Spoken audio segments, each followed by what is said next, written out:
NTA International News. Federal government launches cleanup of Ogoni land and other oil-impacted communities. Hearing in appeal by Senate President Bukola Saraki against Code of Conduct Tribunal stalled. And cat in Kenya diagnosed with HIV. Hello there, it's good to have you join us on the news on NTA International. My name is Mwadi Elobuike. President Muhammadu Buhari says the restoration of the Ogoni land is not just for the environment, but also of peace and prosperity of the Niger Delta region. He made this known during the launch of Ogoni land cleanup and other oil-impacted communities in Rivers State.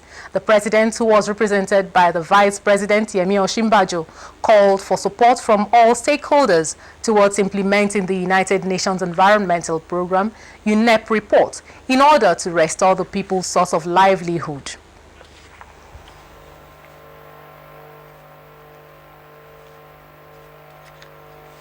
The current oil thefts and illegal refining will not be tolerated.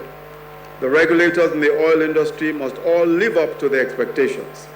They must ensure that oil companies carry out their operations in line with universal oil field best practices. This administration is laying a foundation for change. Therefore, the rule of law, good governance, as well as the security of our people are paramount. Who delivered their goodwill messages expressed optimism that the cleanup of Ogoni land will boost the economy of the region, create employment and improve the well-being of the Ogoni people. For us as a people and the direct victims of the most brazen forms of environmental abuse, today is a watershed in a collective struggle for environmental justice from the Nigerian nation and the world community. We are committed to stand by the government of Nigeria, by the people of Ogoni, and together with the partners in the SPDC also, to ensure that what is promised today, what is flagged off today, is truly something that everybody can be held accountable for. Cleanup is in fulfillment of President Buhari's electioneering promise to the people of the Niger Delta. Meanwhile, an elated people of Ogoni land have expressed optimism on the flag-off of the cleanup of the environment. Those who spoke to our correspondent in Bodo commended the Buhari administration for its commitment to the cleanup project. I call it the day of the fulfillment of prophecy. I say this is the day that there is vindication of those who advocate for non-violence. For me, as a scientist, as an Ogoni son, I'm particularly happy for today, particularly the commitment of the federal government and again the resolve of the Ogoni people to make sure that this lifetime process be started. It's like a dream come true. We least expected that can ever happen. Even after we were denied the opportunity of this great day. My expectation is that sometimes very soon that the environment is going to be restored. The youths of Ogoni, whom we represent, are happy. Still on the cleanup of polluted areas, Secretary to the Government of the Federation, Babachi David Lawal, says the federal government will listen to any community or group with genuine complaints. The SGF was speaking when representatives of 27 oil-impacted Ishekiri communities visited him to demand for the commencement of the second phase of the cleanup in their area of Warri South local government of Delta State. He assured them that the government will give priority to their requests within available resources.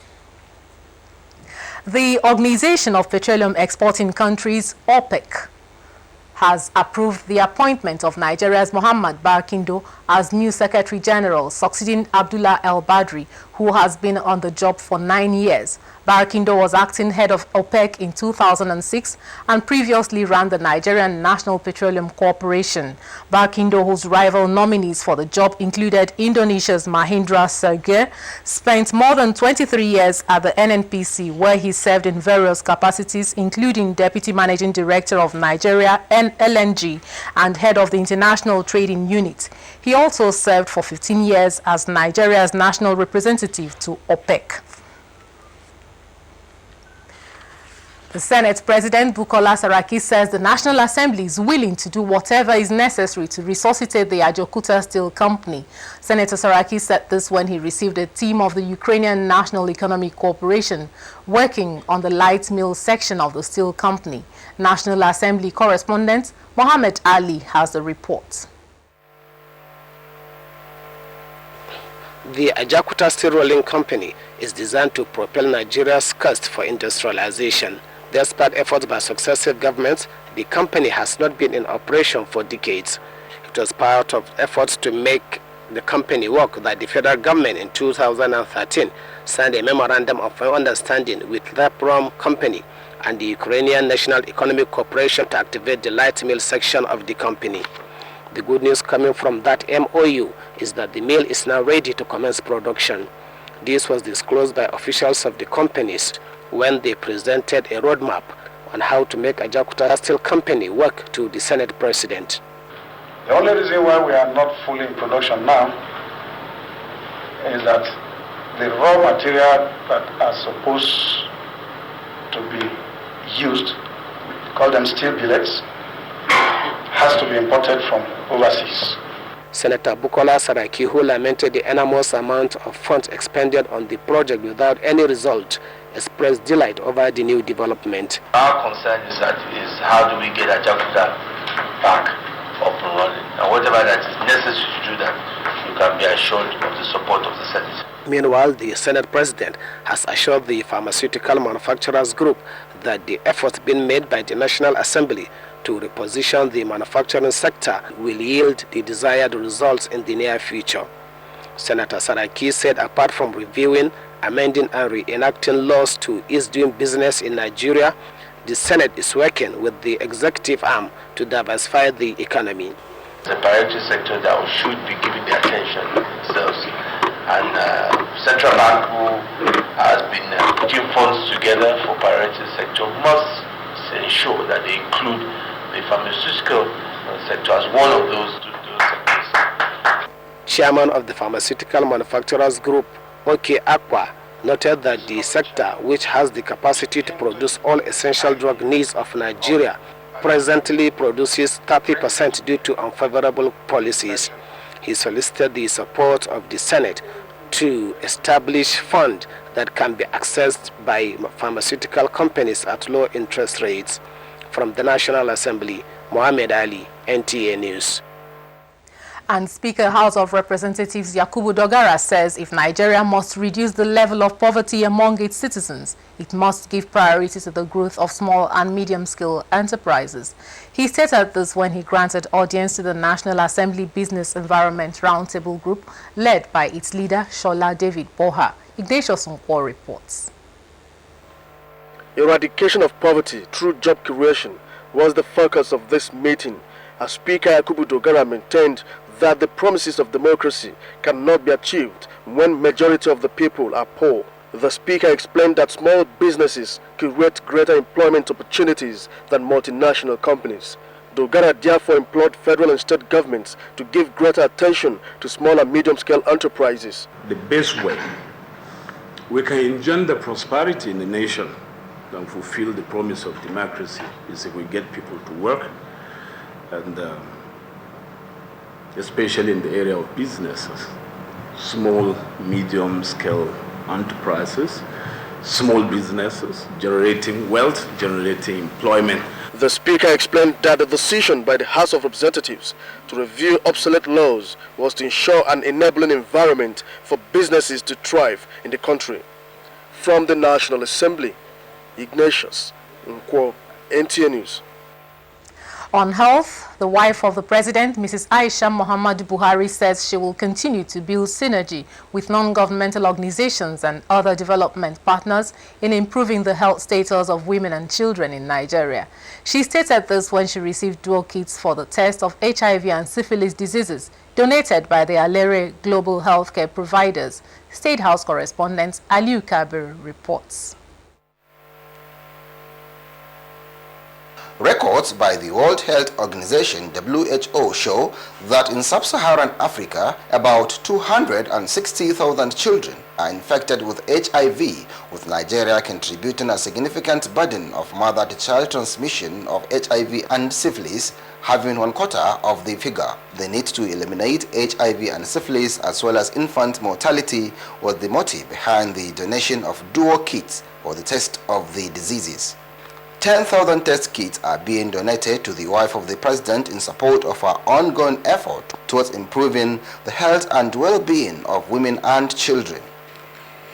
This will allow pregnant women to know their status and lead to the initiation of appropriate therapies, which will contribute to the reduction and indeed the elimination of mother-to-child transmission of HIV, congenital syphilis, and infant mortality. This company found a great opportunity to be able to find a dual platform to, conduct tests such that you can diagnose the two at once. Mrs. Buhari expressed delight with the support the Future Assured initiative has been receiving from the non-governmental organizations and other development partners. I assure you this will go a long way in enhancing our efforts as a country towards eliminating the mother-to-child transmission of HIV and syphilis, which is also in line with the objective of my Future Assured program, an initiative that aims at improving the healthcare and well-being of women and children in Nigeria.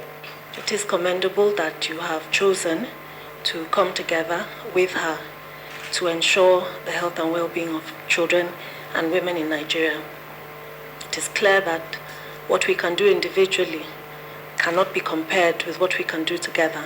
She handed over the kit to the representative of the Ministry of Health for further distribution to the beneficiaries. From the State House, Aliu Kabir, NTA News.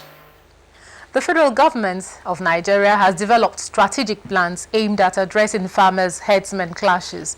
The Minister of Agriculture and Rural Development, Ogoni, said that the initiative also will boost milk and dairy products in Nigeria for local and international markets. Musa Baba Aliu has the details. The government is concerned over the frequent clashes between farmers and herdsmen, which is becoming a threat to national security. The country also loses millions of dollars to importation of milk and other dairy products, despite Nigeria being the largest producer of livestock in West Africa. The program designed to address the challenge by the federal government include development of ranches and animal feeds production centers. The goal is to stop animal migration for pasture, which is the major reason for the conflict. So far, 11 states have donated 50,000 hectares for the project. We shall pursue the establishment of clusters of dairy farmers, which will be equipped with milk collection facilities, schools for children of the herdsmen, markets for their products. The federal government, under the Council of Agriculture Ministers in West and East Africa, to collaborate towards addressing cattle rustling and proliferation of small and light weapons among herders on the African continent. To discuss with the Minister of Internal Affairs and train special units of the civil defense to protect large ranches against rustlers. Meanwhile, the Mieti Allah Cattle Breeders Association of Nigeria appealed to the government to include herdsmen in its Northeast Rehabilitation Program, considering the number of animals they lost to insurgency. In Abuja, Musa Baba Aliyu, NTA News.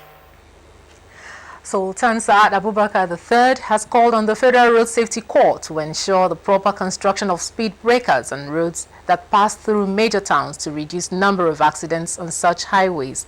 The Sultan was speaking while receiving the Corps Marshal Boboye Oyemi at his palace. Jabi Lela Dabere has the rest of the story. The Sultan advised the FRSC to liaise with the Federal Ministry of Works in the construction of such breakers rather than allowing people to do it indiscriminately. While commending the FRSC for conducting national seminar on road safety management last April, the Sultan called for immediate implementation of the recommendations at the seminar. That is the only thing that doesn't have a duplicate. If you are gone, you are gone. That's why whatever we can do to help people not to get involved in acts that will take their lives, even though we know all of us must go one day.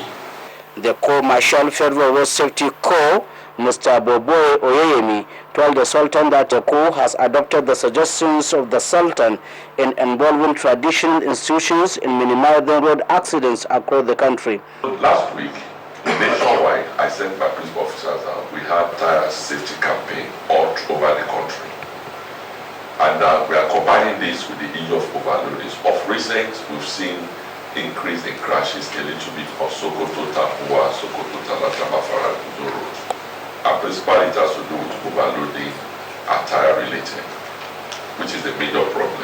While presenting the FRSC 2015 annual report to the Sultan, Mr. Boboy assured him that the national safety campaign on overspeeding and overloading would be a continuous one. In Sokoto, Jabe Lela Dabore, NTA News. You are watching the news on NTA International, and we are reaching you from Abuja, Nigeria's capital city. Up ahead, a cat in Kenya diagnosed with HIV. Details when we return.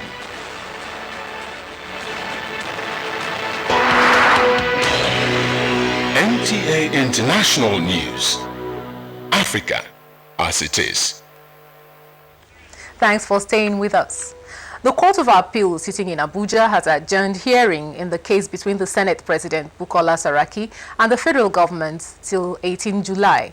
In the case before the Justice Abdul Aboki five-man appeal panel, Dr. Saraki is challenging the jurisdiction of the Code of Conduct Tribunal (CCT) to hear his case on alleged false declaration of assets during his tenure as governor of Kwara State. At Thursday's sitting, one of the counsel to the appellant, John Ochogu, in an application pleaded with the court for an adjournment due to the fact that the lead counsel to the appellant, Kanu Agabi, was indisposed. This application was not opposed by the prosecution counsel, Rotimi Jacobs.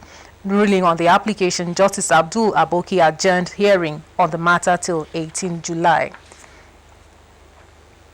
Nigeria's Minister of Finance, Kemi Adeosun, has stated that in spite of the present downturn, Nigeria's economy would be resurgent once the 22nd fiscal sustainability policies planned by the federal and state governments are fully deployed. The minister was speaking at a dinner and fundraising organized by the Institute of Chartered Accountants of Nigeria, ICAN, to meet the needs of the Abuja Municipal District. Ede Aho reports. The minister, represented by the Accountant General of the Federation, described accountants as critical gatekeepers of the economy and challenged them to play more robust roles in preventing and exposing corruption. She then urged all arms of government to fully embrace Treasury's single account, explaining that its implementation, in addition to the new trust and diversification, will yield ample harvest for the Nigerian economy. The Nigerian economy is not just federal government economy. It is an economy for the federal government, for states, for local government. And whatever initiative we put in place at federal level, if it is not imbibed, if it's not taken, if there is no buy-in of the states and local government, it will not see the light of the day.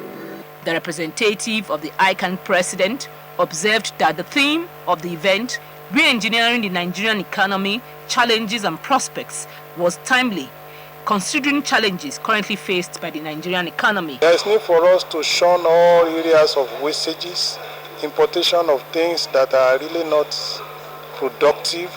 And so we are trying to do in every way we find to make sure that cost is reduced and the revenue profile is increased.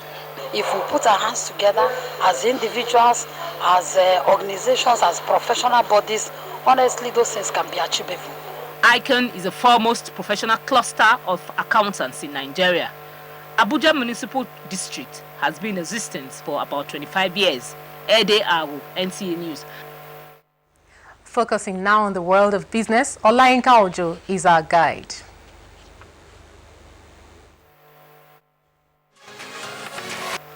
Welcome to the business segment. Global food commodity markets are likely to remain stable in the coming year. The United Nations Food Agency said this on Thursday, even as price rose for the 4th straight month. According to the Food and Agriculture Organization, solid output prospects and abundant stocks should keep prices and supplies stable, while low prices than those seen last year are set to reduce the world's food import bill. With the rate of cybercrime and theft globally, citizens' sensitive data needs to be protected to avoid what is known as identity theft, another way of committing cybercrime that has affected and is affecting the economic growth of developing nations. A cybercrime expert who said this noted that this would checkmate crime.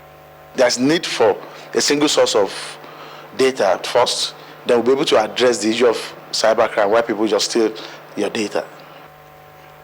Iran oil minister says OPEC cannot control anything if it does not set individual countries' production quotas, and insisted Tehran deserves a high quota based on historic outputs. The Iranian oil minister added that a fair quota for Iran should be 14.5% of OPEC's overall oil outputs. Before we go, a quick check at closing figures on the floor of the stock market.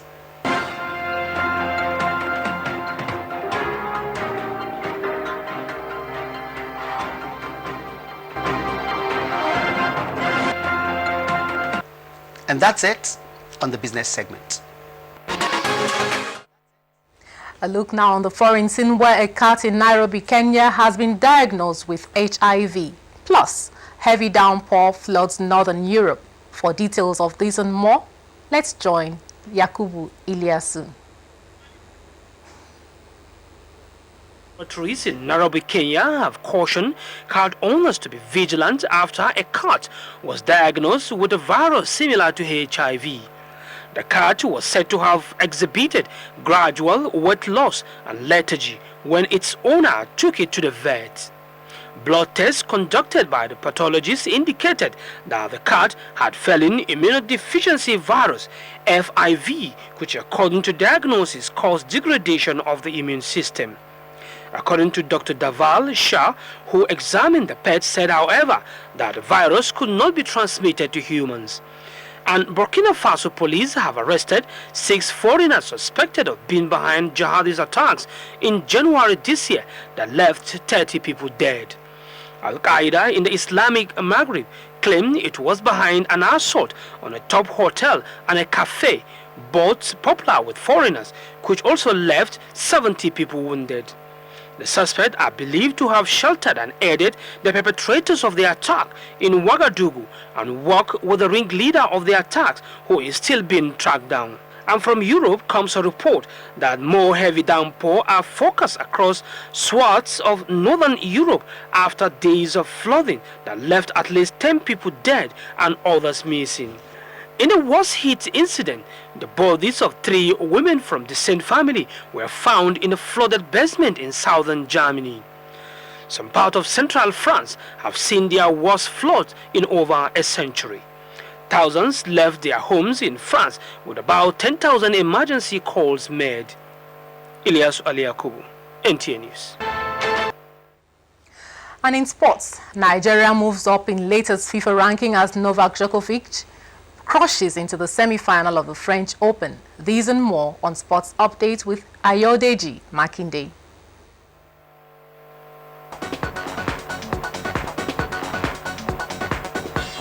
Nigeria moved up 6 places in the FIFA ranking for the month of June to 61st in the world and 12th in Africa. The Super Eagles are ranked below Africa's best team, Algeria, on 32nd position, Cote d'Ivoire and Ghana. Argentina, Belgium and Colombia are the world's top 3 teams, as the 3 Lions of England dropped 1 step to be replaced by Austria in 10th position. National Under-23 men's football team, Dream Team 6, began their 2016 Rio Olympics pre-tournament campaign in earnest Thursday, losing by a lone goal to host South Korea in the Four Nations Suwon Invitational Tournament. The Coach Samson Siasia team was made to rule missed goal-scoring chances as Choi Kubak scored the lone goal to earn South Korea the victory in the 86th minute of the match. Dream Team 6 next take on Denmark Saturday. The Nigerian Referees Association has concluded its two-day fitness test for members in Abuja ahead of the commencement of the second stanza of domestic football leagues in the weekend of June the 5th and 6th. Chairman of the NFF Referees Committee, Yusuf Ahmed, who expressed satisfaction with the exercise, insists that about 10 of the members who failed the test will not officiate in the second stanza of the leagues. We can't allow the referee to go for the second stanza without knowing his level of fitness. You have to be fit. Novak Djokovic beat Thomas Berdych 6-3, 7-5, 6-3 Thursday to reach the French Open semi-final for the 6th consecutive year. It is the world's number 130th career major semi-final as he looks forward to winning the French Open for the first time and complete a calendar career tennis Grand Slam titles. With Sports Update, Ayodeji, Makinde, NTA News. Time now for us to have a quick check on Friday's weather prospects in Nigeria and some world cities.